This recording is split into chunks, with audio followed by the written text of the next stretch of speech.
welcome to another episode of Real Talk. I'm so excited. I'm Mallory Lawing. I'm Sam Johnson.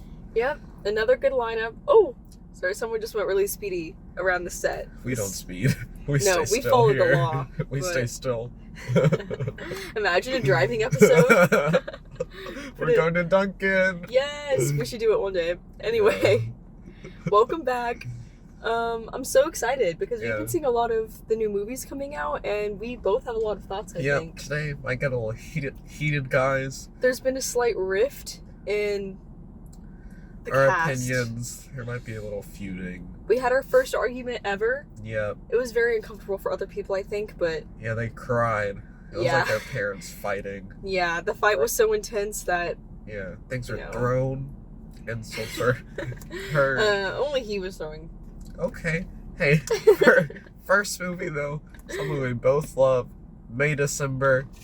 How do you feel? How do you feel about it? Oh, it's so beautiful. It's so beautiful. Ugh.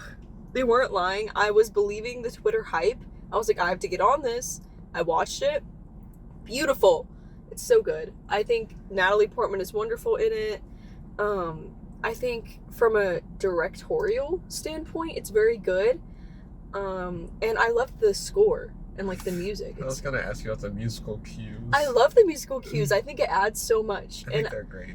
My favorite scene is, whenever her daughter is trying the dresses on, and you can see in the mirror. So like, I was so confused about how those mirrors are working. You can see in the mirror how whenever Natalie looks into it, or her name's not Natalie, the character. Yeah. She can see Gracie.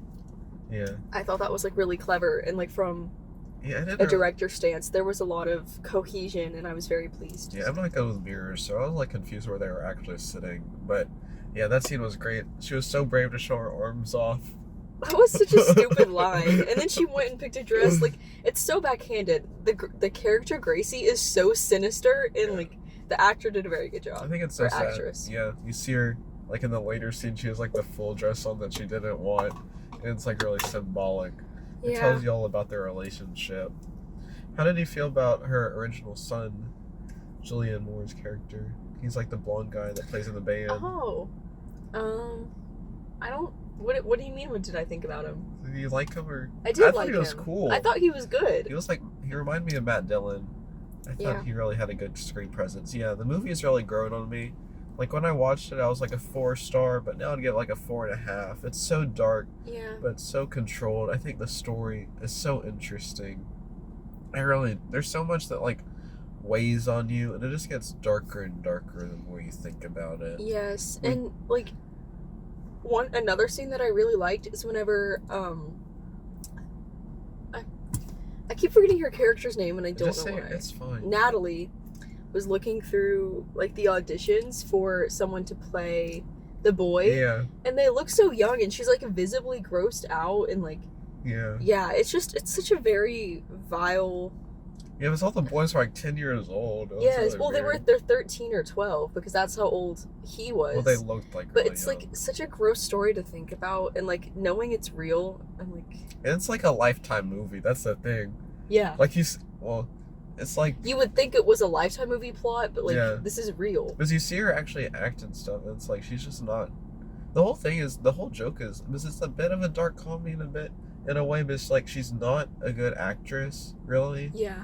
You see like the interview too when she's at the theater, like the way she's talking, it's like clear she just does like straight to DVD movies. She's kind of mean, like the woman, like she snapped multiple times for no reason, and I was like, oh. Natalie Portman? No. Oh, Julianne Moore? Yeah. Well, she's like a psychopath. I know, she's crazy, but like I was like, girl, you're not hiding this very well. If I were like, anyway. Yeah, she's wild. But we do enjoy that one a lot. I would probably give it 4.5, possibly even 5. My favorite. I have to sit and like absorb it. You know. It's one of those things you think about. I love the baking scenes too. All the baking storyline. That was really interesting to me. The comment about like the town keeps buying her like baking items just to keep her busy. I was like, that's like really a crazy throwaway line. Yeah. Yeah. Now let's get into. I just want to say we tried to get Colin McCurry on this episode as a guest for his expertise on this situation, but we couldn't. Don't say that. We throw Colin under the bus enough, okay?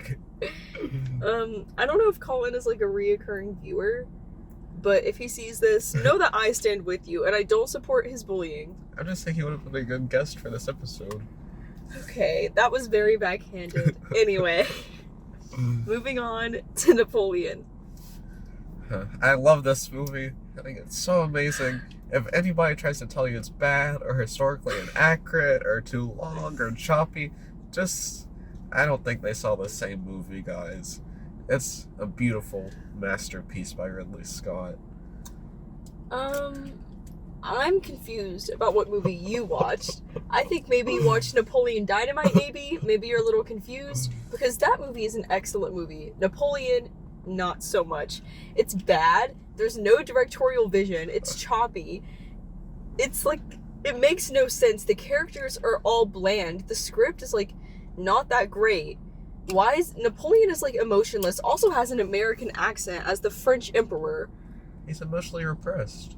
Okay, you can do that, but not make him bland and boring and a loser. He's not bland, though. Yes, he is. He has, like, no emotion ever. No, he's really... And his wife is always laughing, and, like, I don't understand why she's laughing. No, he's a fascinating character, but it's, like, on the battlefield, he's such, like, a success.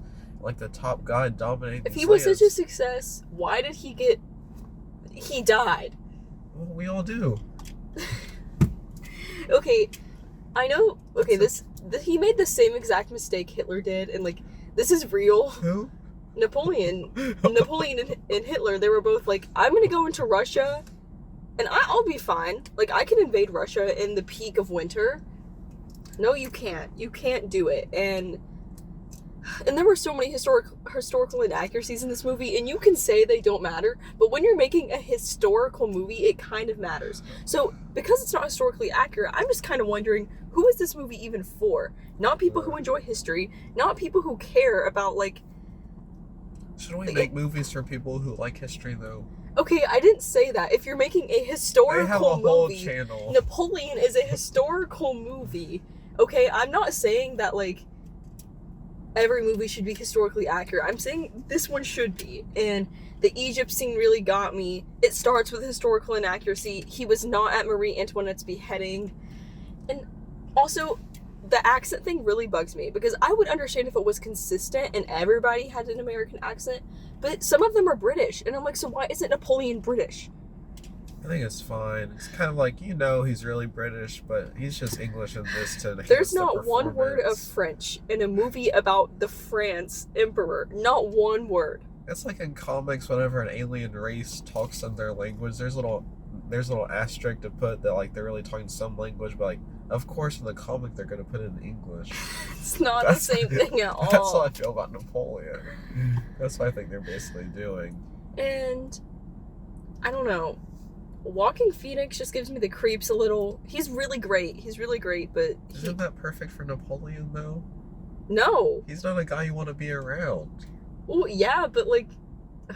Sam, you're not getting it. I think you're blinded by your love for Ridley Scott, and I love him, too. I love him as much as the next guy. But this isn't okay. No, there's Ridley Scott movies I've seen that I'm anti. I push the anti-gladiator agenda whenever I can, but... I think what he does with this is beautiful. He's in this late stage of his career and just making these masterworks with this and The Last Duel. I think whenever he makes a movie, you kind of have to watch it. Just he's gonna do something interesting. I think cinematically, I'll give you this. As a war movie, it was nice. Okay, that's why I gave it 3 stars. That's a little too generous in my opinion, but from a cinematic standpoint, I think it was nice. I really enjoyed the scene. I forget which battle it was, but they were throwing bombs or like cannons into the ice. Austerlitz. It's Austerlitz. Yes, it was gorgeous. It was beautiful battle. In every way. The last battle was so hard to get through. It was way too long and dragged on. What? Yes. I thought all the battles got better and better, like, every time. Like, I'll admit, the first half of the movie, it's a bit rocky, and there's something off. Something that's not vibing correctly. But once you get to... the entire movie. Once you get to Austerlitz, that second half of the movie, everything's working so beautifully. It's so amazing. And then I will say, Kirby, she had the best performance out of anybody. I don't... Walking Phoenix was like so 2D and bland. He had no depth, no emotional character. And even then, like, I didn't like Josephine's character. She was hard to, like, understand. I just think we view performances differently. Most of the time we don't. I don't. Sometimes your opinions are interesting, you know, and everybody's entitled to their wrong opinion. I'm not saying that. And my best actor race, Joaquin's gonna be right behind Cillian Okay, Murphy. we can't promote that on Real Talk. I don't agree with that. That is not a Real Talk view. It's my view. Yeah, but not me. I hate Napoleon. And the more I think about it, the worse it gets. I'm like, wait, that was actually worse than I thought. Like, that was bad. It's the opposite for me. I think it's the perfect Thanksgiving movie. Everybody will enjoy it. Throughout the movie, he gets fatter and fatter because he's eating so much. Isn't that symbolic of our Thanksgiving feasts we share? There's a 4-hour cut coming out. I will watch that We'll because watch that. I'm sure it will be better. And like I said, in Ridley Scott fashion, his director cuts are always better, so I'm gonna watch it. What Ridley movies have you seen? Okay, I've seen Blade Runner, Thelma and Louise. Oh, I love that one. I do love that one so much. I need to see it. I need to watch Hannibal. American Gangster, I really enjoy. You like American Gangster? Yes, I love American Gangster. What? Really? Is Real Talk about to divorce? Why? We're just having a lot of emotional riffs right Why now. do you like American Gangster? It's good. It's a good movie. I need to see G.I. Jane. I really want to see it. I just think it's one of the best years ever for movies. American Gangster falls flat. House of Gucci I enjoy. I need to see it. I want to see that so bad. I need to watch Bradley Cooper's new movie, but I don't... Maestro. It doesn't look good. I'm excited for that. I'm gonna watch it because it's Bradley. But I've been selling the Bradley stock, but I thought Nightmare Alley was a masterpiece, and right now he's working at the peak of his powers. So I'm very interested. I can't. What do you not like about American Gangster? For me, when I was watching, I thought every Russell Crowe scene could have been cut. I love Russell. I think he's a wonderful actor. But like, you don't need his character. I think if you have Denzel as like this drug dealer, then this anonymous. It's like, if Denzel is this drug dealer, you know the cops are coming for him. Like, you know what they're gonna do. They have scenes of like Russell planning how to take him down. You already know they're gonna do this. I think if you have Denzel by himself and there's just like anonymous threat, as like more intriguing, and then you can throw Brawl in a few more scenes as like the opposing force. Because once you throw Brawl in there with Crow, it's like, what's the point of Crow? Why is he here? It's just like, I think you have much more of an interesting movie and much more of an interesting life story if you just do Denzel by himself, because then you get into his mindset of like, somebody's coming after me. But if you see it, it like ruins the mystery. I think we missed. I think a little bit you missed there. What? Just the point of his character. He had a purpose. It was. I just think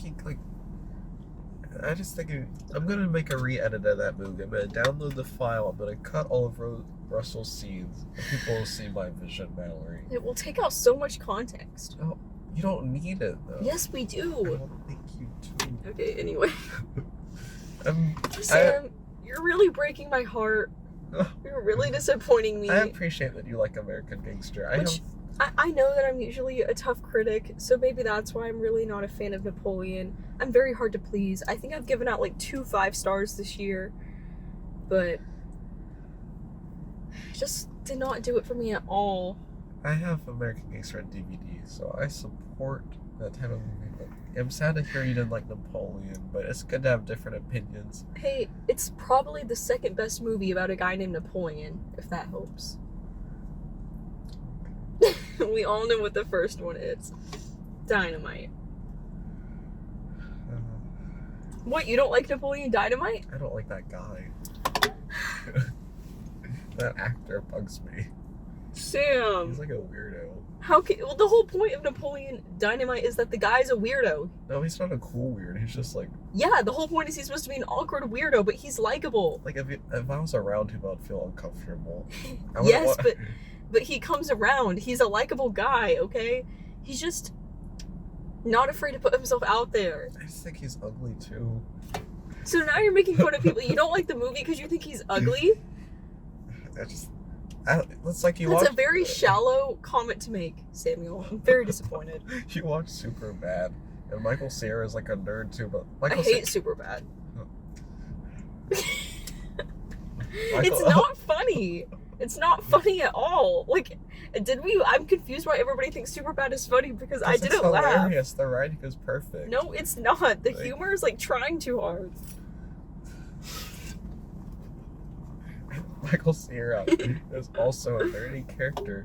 Michael Cera is such a comedic genius that he makes Michael it Cera work. plays the same guy in every movie, and it only works for some of them. And It worked for 3 of them.